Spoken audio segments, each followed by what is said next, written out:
ส่งงานเอ่อการแจ้งเตือนหรือบ่งบอกสถานะการทำงานของระบบ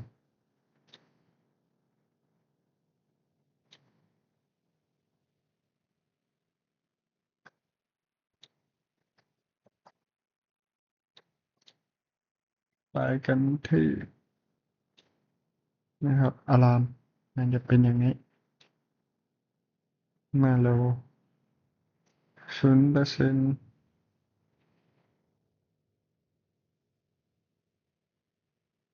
นะครับ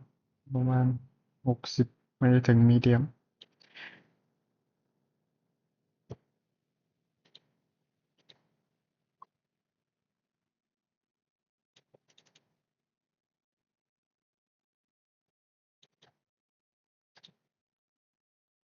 เราจะมาที่ global เอ่อ text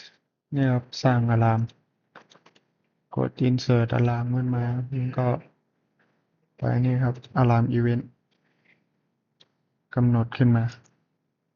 โอเคครับ